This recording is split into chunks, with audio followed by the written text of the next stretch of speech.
all set. So it's an honor to have you back. A friend of mine, Kid Rock, sometimes referred to as Bob. I know him as Bob, but he's been a good friend for a long time, many years, and he's been after something that is for the good of a lot of people, including, in particular, the public, and having to do with ticket sales and scalping and all of the gouging that you have been reading about. That's gotten worse and worse with time. And I didn't know too much about it, but I checked it out, and it is a big problem. And I think you've been trying to get this done for 20 years or something. He said Trump got it done in 2 weeks. But we came up with a very serious EO, and I'm going to sign it now, and maybe I'll ask you, Will, to explain a little bit about it, please. Of course, sir. So this is an executive order, as you said, that deals with the ticket reselling business. For fans of live entertainment and for entertainers as well, the ticket reselling industry has become a huge issue. These people use bots and computer algorithms to buy up huge blocks of tickets and then jack up the price so that fans of live entertainers like Mr. Ritchie, I almost called him Mr. Rock, don't have access to concerts the way that they should.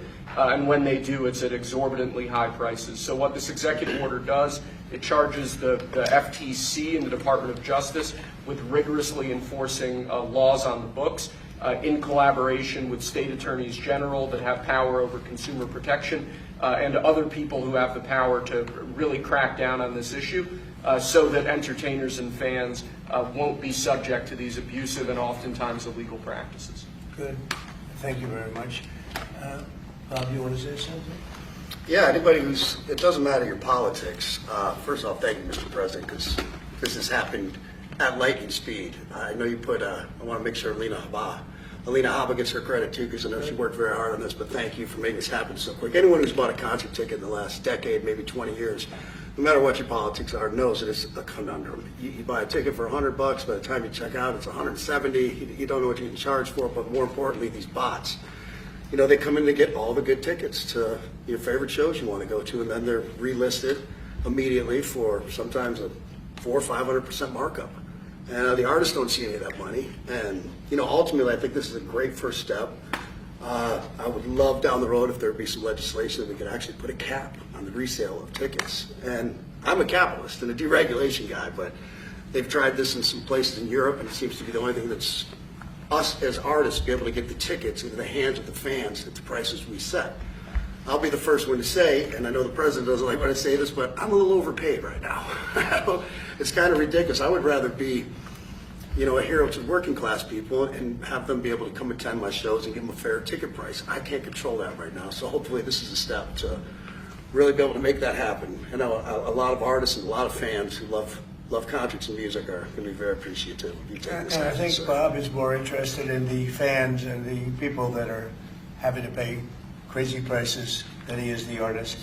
Maybe the artist a little bit, but the fans a lot. I've spoken to him over the years about it, and it's been it bothers him. It bothers a lot of other artists too. To see the artists and they go out with a $100 ticket and it sells for $2,000 the following night. And they seem to be able to sweep up the best locations too, which is pretty amazing. So they've only enforced that Bots Act one time, I believe. Yeah. A couple of years ago in New York City, they got a couple $1 million fine, and that's the only time they've enforced that act. And who's the primary culprit? Who sells these tickets? It's the scalpers. It's these bots go in and they're automated, so you're in. But is there a company involved? You might not. No. Well, there's reselling markets. Yeah. I think I know, Peter. But that's all right. Don't get me, Bob. Maybe What company do you think it is? Maybe they're more innocent than we think. Well, if you think of it, like if Ticketmaster sells a ticket, if you buy a ticket and go to a show, you're in a lot of ways their worst customer. They make another 17 whatever percentage every time that ticket resells, so they don't want to enforce the Bots Act necessarily because they're making more money off it. The artists don't see any of that money, but that's not what I'm advocating for. Is for me to make more money. I want the fans to have fair ticket prices, be able to go and enjoy more shows. I know people that they decide on a family vacation or going to their favorite concert once a year rather than, you know, my parents used to go see multiple shows when you could afford them back in their day. And I'd like to take my ticket prices lower, but if I set my ticket prices low, these bots immediately eat them up and they resell for hundreds of dollars more, and I'm just making these bad actors rich. Well, I think this is a big step to getting it stopped.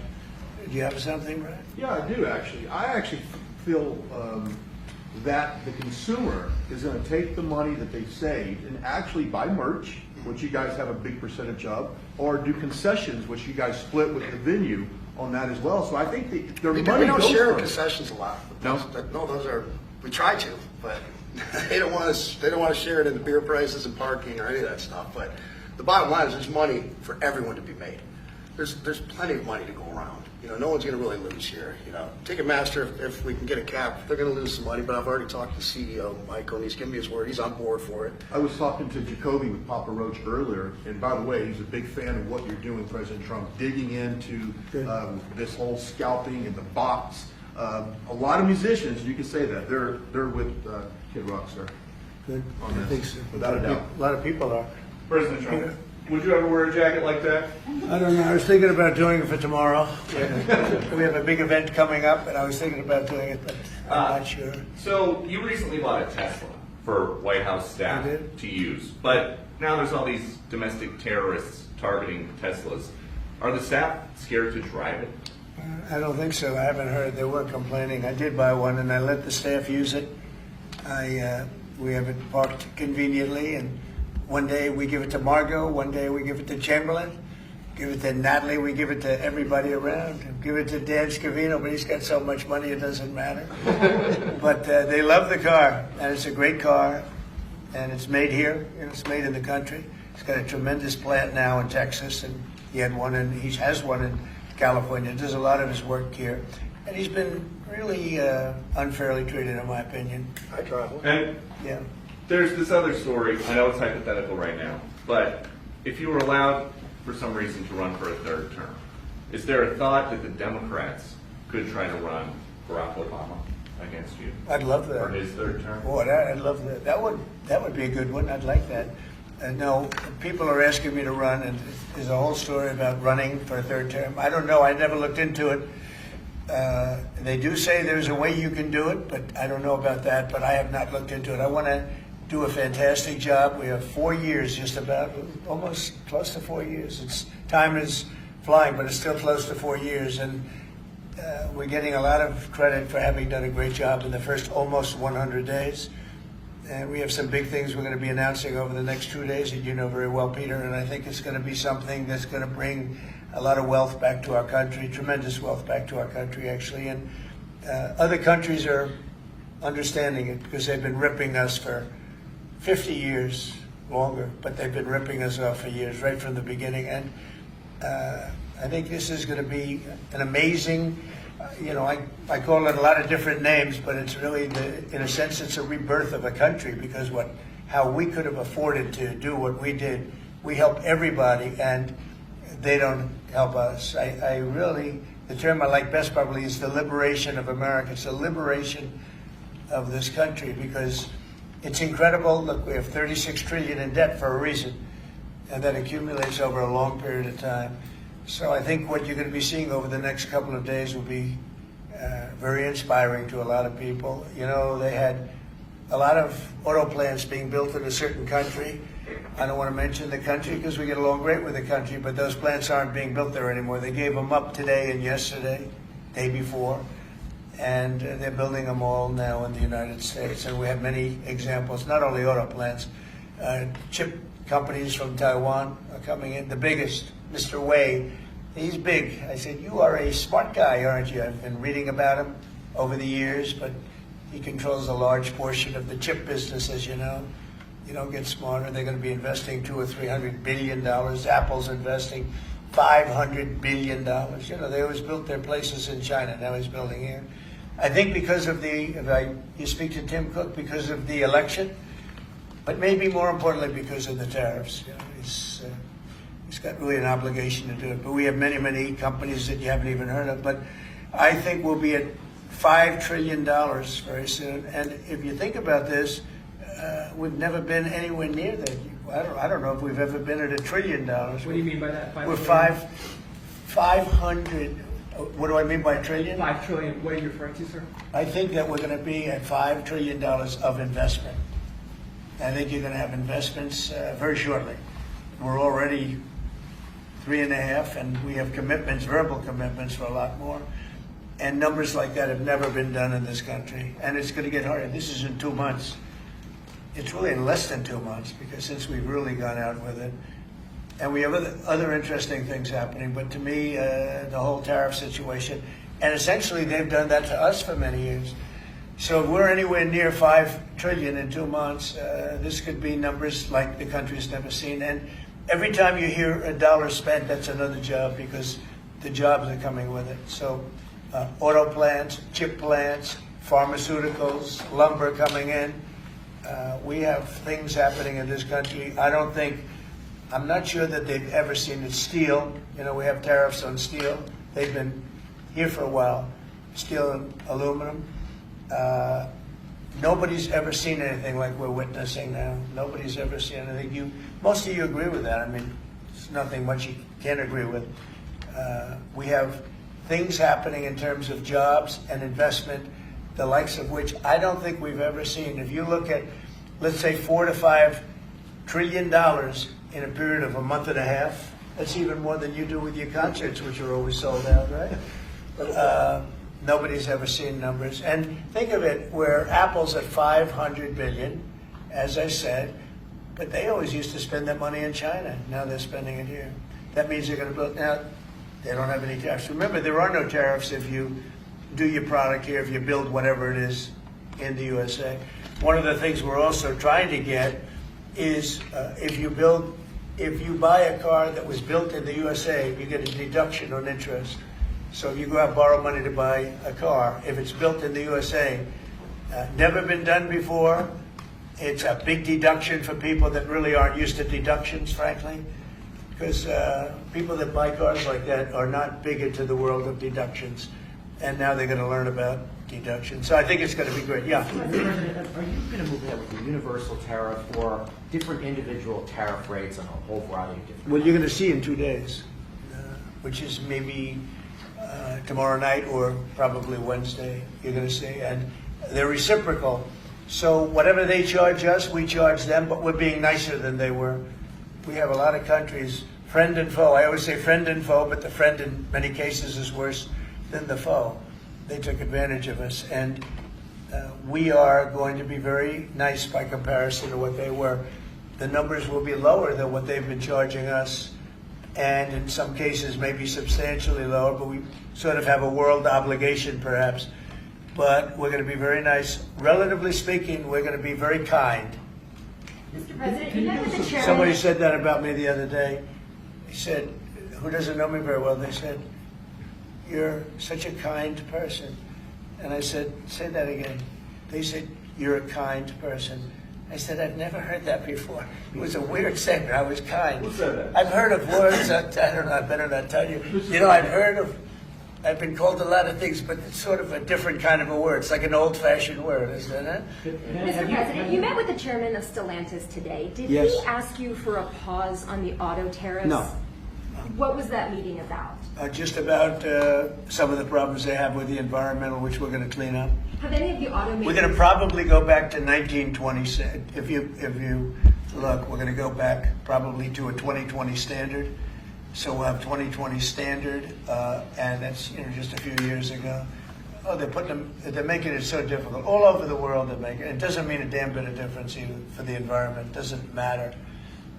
They make it impossible for people to build cars. So we're going to be doing much different. 2020 is a strong standard, but they've taken it to a level now that makes it very difficult to build a car. So we're going to be bringing it back to a standard that is a very good environmental standard, but it makes it possible to build a car. Have you heard any concerns from the automakers, though, about the tariffs on parts that will go into effect over the coming weeks, about what that's going to mean for the price of... Well, I gave them a big break for a month. I didn't charge them anything, for a big month, for that first month, and they brought a lot of material into this country because they could bring it in without tariff. If you look at Canada and Mexico, they were driving hundreds of thousands of cars into the market because they avoid the tariffs by doing it before the tariffs go on, which would be Wednesday. And I looked at I saw some of your shows where cars are lined up for miles and miles. Some of them didn't have fenders on them. Some of them didn't have the roof on yet. they're driving it in brand new.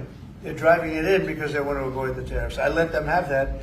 They sort of took advantage of it because, that wasn't part of the deal, but that's okay. Are there any They're countries- great American car companies, and so I gave them a little break on that. Yeah. Are there any countries that you're not targeting on Wednesday? Well, it depends. I said it's reciprocal. Not everybody has made a fortune, but almost everybody has, but not everybody. And the ones that haven't, we're going to be very nice to them. And on a separate issue, Because that word reciprocal is very important. What they do to us, we do to them. Okay. Can I just ask you briefly on President Putin? You said over the weekend, or indicated over the weekend, some frustration with him. How serious are you about imposing oil sanctions on No, I Russian want oil? to see him make a deal so that we stop Russian soldiers and Ukrainian soldiers and other people from being killed. But mostly it's Russian and Ukrainian soldiers. They're losing at least 2,500 human beings, beautiful human beings, a week. And I want it to stop. And some people would say, why do you worry about Russian soldiers or Ukrainian soldiers? I worry because it's like they're just like you people. They're like us. They're like all of us. And I seem to have an ability to do those things. And if I can do that, I think it's a very worthwhile thing to do. And I think we will. No, I want to make sure that he follows through, and I think he will. I don't want to go secondary tariffs on his oil, but I think, it's something I would do if I thought he wasn't doing the job. I did it with Venezuela, secondary tariffs, and you know what happened? Every boat left the harbor. Did you see that? It was a beautiful thing to see. The whole harbor emptied out. My words weren't even finished. I have these massive ships. They're actually taking the hoses and dumping them into there. They couldn't get out of there fast enough because they know I don't play games. So I think he's going to live up to what he told me, and I think he's going to fulfill his part of the deal. Now, then you have Zelensky, and hopefully he's going to live up. I see he's trying to renegotiate the rare earth. We did something because, as you know, the Europeans get paid back the money that they gave, and we don't, because Biden is an incompetent president. And he should have asked for rare earth, or he should have asked for the loans to be guaranteed in some form. That's what Europe did. Europe is in for probably $100 billion, and we're in for $350 billion. So we're in for more than 3 times. And now you could make it a little bit less than that, but it doesn't matter. Whatever the number, we're in for substantially more than Europe. We could be in for $350 billion. They have no idea because Biden wasn't a good bookkeeper except for himself. And what happens is we made a deal for rare earth. It was all done. And I heard through you, I haven't spoken to them yet, but through you I heard that they're now saying, well, I'll only do that deal if we get into NATO or something to that effect. Well, that was never, number one, discussed. Number two, I think it's going to be long before Putin, they said you're not going into NATO. And it could be, that's probably the reason the war started, actually. We're hours away from a very special election. Wisconsin, Florida. I want to share your thoughts on Republican voters to not sleep on this. Yeah. 2 very important races together. Well, it's a big race, Supreme Court race in Wisconsin. It's taking place essentially as it was early voting, so we'll see what happens. It's a big race. I love Wisconsin. We won Wisconsin. Republicans typically don't do very well in Wisconsin, but I did. I actually won it twice. I actually probably won it 3 times to be exact. We played their side. Not probably. I won it 3 times. We had a rigged election the second time, but that's one of those things. We had to make this one too big to rig. Would you agree with that, Brian? Yes, Too big sir. to rig? Yes, sir. So anyway, but yeah, there's a big race, and I hope you get out and vote for the Republican. The woman is a radical left lunatic, and let's see who wins. But the woman will be very bad, and Wisconsin's a big state politically, and the Supreme Court has a lot to do with elections in Wisconsin. So if whoever it is that's running, including even Senate races, etc., but whoever it is in 4 years that runs, having Wisconsin is a very big, we won it early and big, but winning Wisconsin's a big deal. So therefore, the Supreme Court choice is the one you're talking about right now.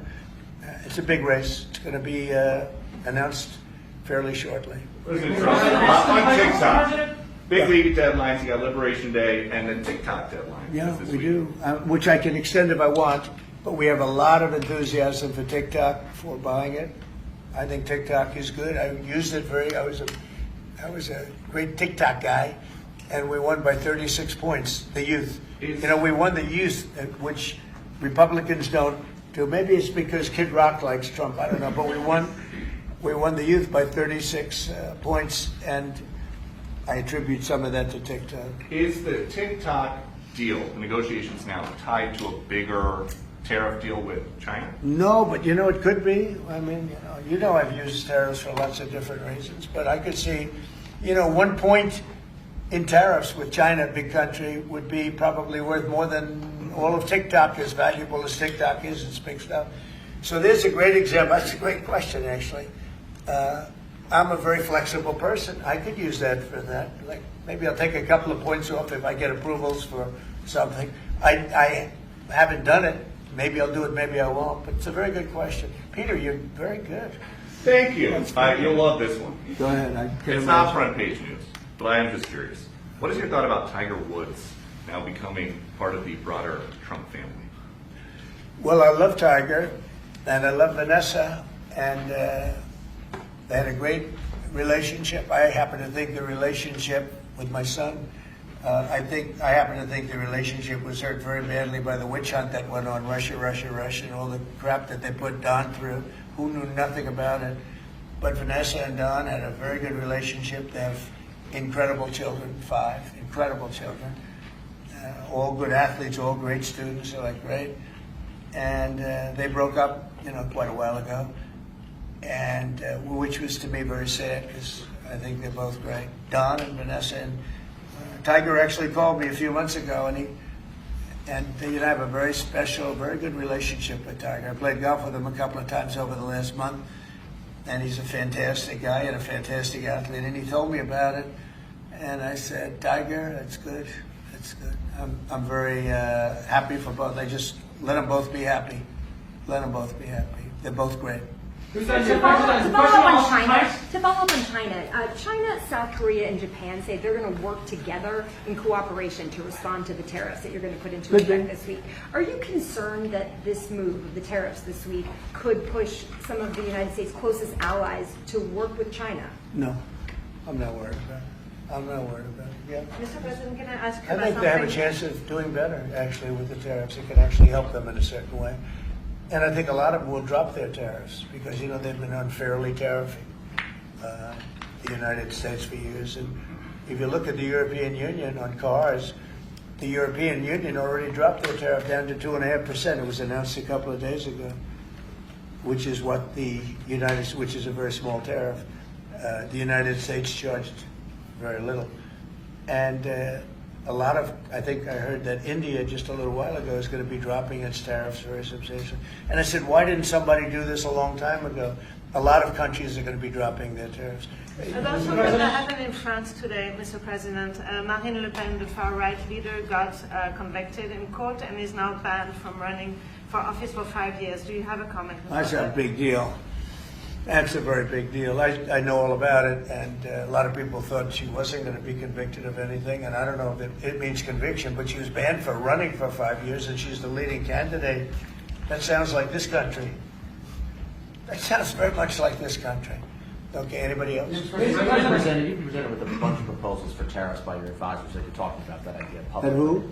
That your advisors have presented ideas They to you do. about tariffs and what to do in the next few days. Have you settled Well, on you're any- going to see. I've settled, a long time ago. Yeah. But we talk about it. We talk about it a lot.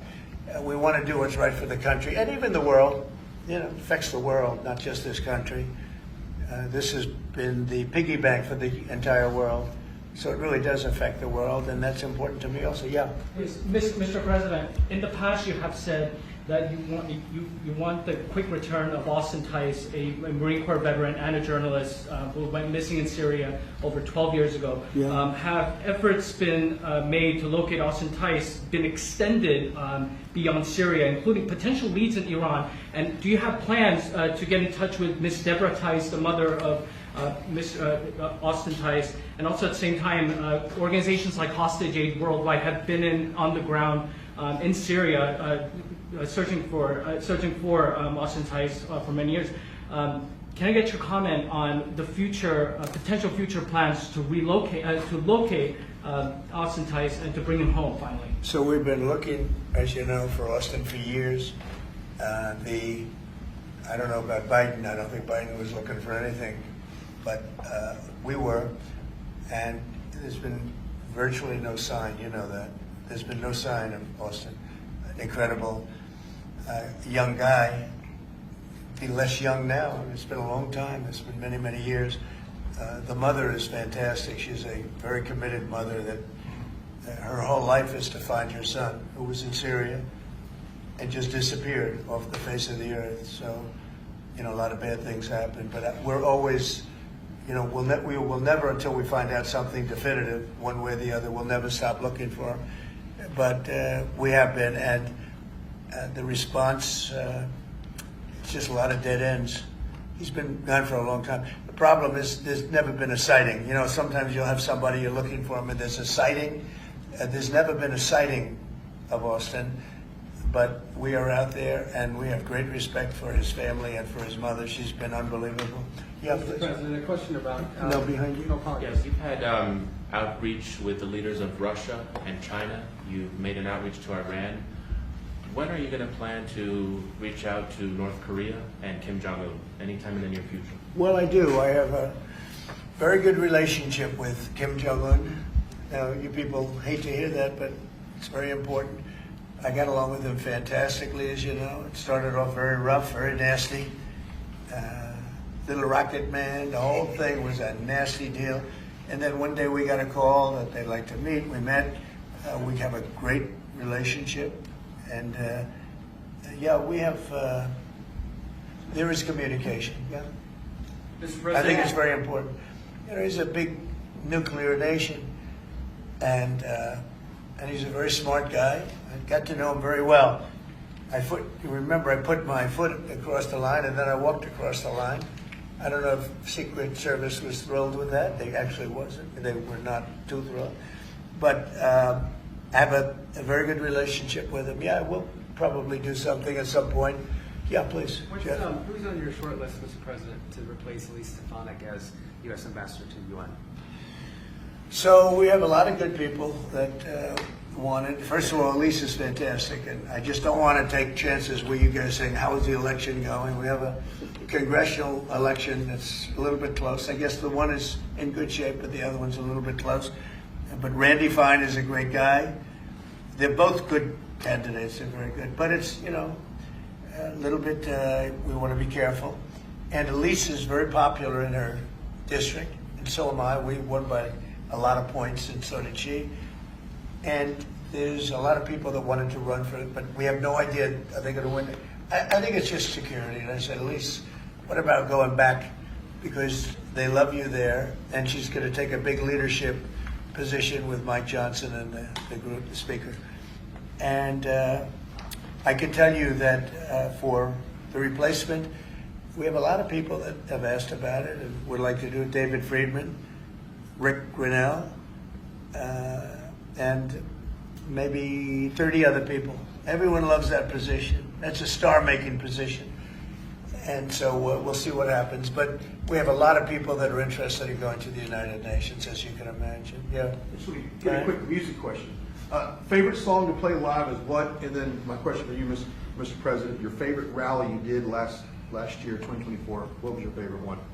Favorite song to play live? Yeah, favorite song to play live. Oh, that's a tough one. It'd have to be one of the hits, probably Cowboy or Ball at the Bar. There's a song that I've played every night that was never a singular hit that I probably should not say the words to in this office right now. I think pretty much. You never met a certain By the person way, like his me. rallies are amazing.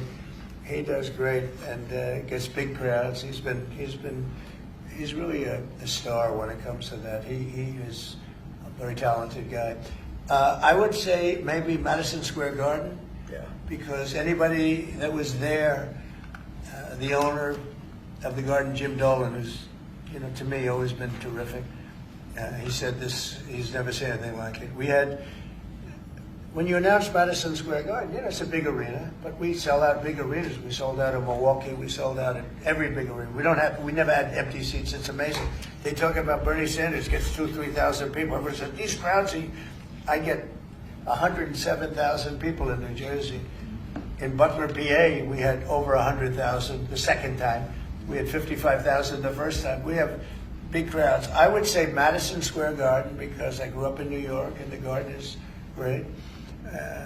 Jim Dolan treated us well, but everybody said that because I think I could have filled it up 10 times. We had hundreds of thousands of people that were stacked all the way back to the Hudson River and on the other direction back to Fifth Avenue. Nobody's ever said, I don't mean with a line, I mean like 50 deep, like 50 deep this way. The streets were closed, the whole thing, it was crazy. And when you take that, you know, you want to do well at Madison Square Garden. You don't want to have empty seats. But we could have sold it out, Brian, 10 times, and everybody knew it. And I think we got a good indication that that's where the election was going. And we won every swing state, and we won by millions of votes. It was a great election, yeah. Mr. President, the U.S. military transferred 17 individuals to El Salvador overnight. Did you discuss with your team whether these deportations would run afoul of any recent court orders? No, I do want to thank, however, the president. He has been unbelievable, and you know, in relation to us. But I think that our people have done an incredible job. You know, I got elected on the basis of getting bad people out of our country that shouldn't be here, very dangerous people out of our country, and that's what I did. And then you have a judge that wants to take over, and I can't imagine it can be allowed. If it was up to him, they'd all be put back in our country. These are killers. These are drug lords. These are really bad people. But I want to thank the president of El Salvador because he's done an amazing job. You saw it. Yeah. Elon Musk's special government tenure is coming to an end, 130 days, I think another month. Yeah. Do you want him to stay longer, or is it time for him to go back to running his companies in Europe? Well, I think he's amazing, but I also think he's got a big company to run. And so at some point he's going to be going back. He wants to. Would you want to keep him around? But I'd keep him as long as I can keep him. He's a very talented guy. You know, I love very smart people. And he's very smart. And he's done a good job. You know, Doge has, we found numbers that nobody can even believe, like 400 billion, 500 billion. It could be close to $1 trillion by the time they end on different things. And he's led the charge. And you've seen a lot of his people. And these are people that joined up. I always say they're high IQ people. I like high IQ people. And they've done a great job. No, at some point, Elon's going to want to go back to his company. I will say he's got, despite the way he's been treated, so he's an American patriot, but the way he's been treated with Tesla is just terrible. It's just terrible. Once he goes In fact, back- you have a Tesla, and you love it. You love it. He was saying before he bought a Tesla, he loved it. A lot of people are buying Teslas, I think, and I hope they are. He should not be treated that way. He's done an incredible service to our country. Well, once he goes back, is Doge going to keep operating even without Elon here? Well, I can't tell you that. I can say this, that a lot of the people that are working with Doge are the secretaries, you know, the heads of the various agencies, and they've learned a lot, and they're dealing with the Doge people. I think some of them may try and keep the Doge people with them, but, you know, at a certain point, I think it will end. But they have also gotten a big education, and they're doing a really good job. There'll be a point at which the secretaries will be able to do this work and do it very, you know, as we say, with the scalpel. And that's what we want. Yeah, Jeff? Mr. President, have you had any updates on the U.S. soldiers missing in Lithuania? I have.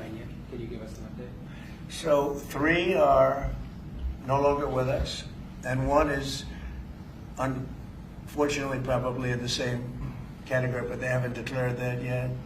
It was a very heavy truck, like a toy, but I mean, really heavy. That lifted the heaviest equipment, and it would seem that the bank of the lake collapsed. You know, the weight is so big, and it was at night, and it was very cold weather, and ice, a lot of ice, and it's possibly slipped. And the weight is so enormous of this thing. It's a massively heavy vehicle, and if they slipped a little bit, that's probably what happened, and it flipped. And 3 are gone. and one is missing. On a separate topic, follow up on immigration. Did you see the video of the Tufts University student who was taken off the street by ICE agents last week in hoodies and masks? There's been a lot of criticism of that. Are you comfortable with how that was handled? Well, I haven't really looked at it in any detail, but I will. I mean, I have seen it quickly, but not, I wouldn't want to comment on it. Yeah, please. Yeah, Mr. President, would you be able to confirm recent reporting that you are making plans to go to Saudi Arabia next month? And if so, why is Saudi Arabia so important? So, I have a very good relationship with the Middle East. In fact, if you look at Michigan, I won the vote by a lot. People were a little surprised. And I have a very good relationship with Mohammed and the king. His son is Mohammed, he's great. Crown Prince, actually he's Prime Minister too. He's got a lot of good titles. But he's great, and the king has been wonderful.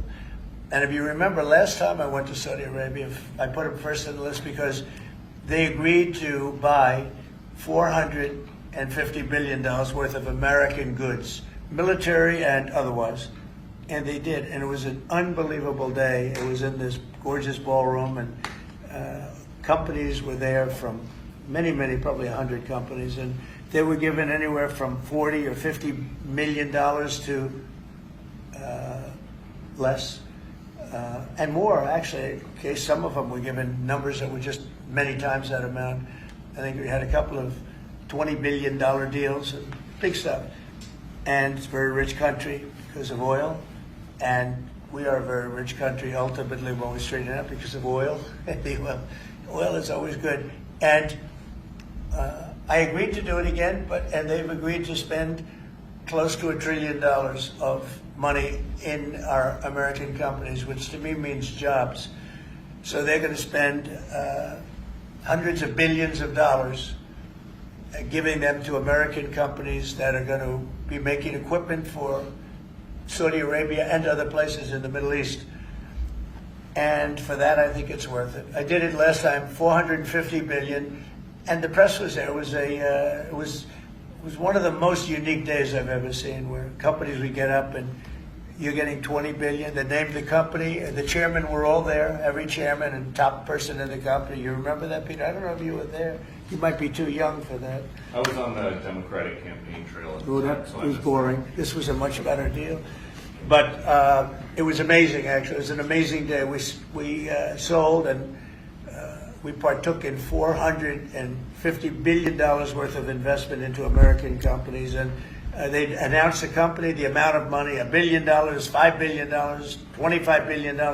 And the chairman of the company, many of whom, well-known figures, prestigious figures, great business leaders, they went up, they shook the hand of somebody, and they would sit down, and we just had a big investment made. So it was a record. Nobody ever beat it before. $450 billion worth of jobs. I view it as jobs more than anything else. And now we're close to $1 trillion, so it's more than double the number that we did when I first came to office. And this trip takes place next month.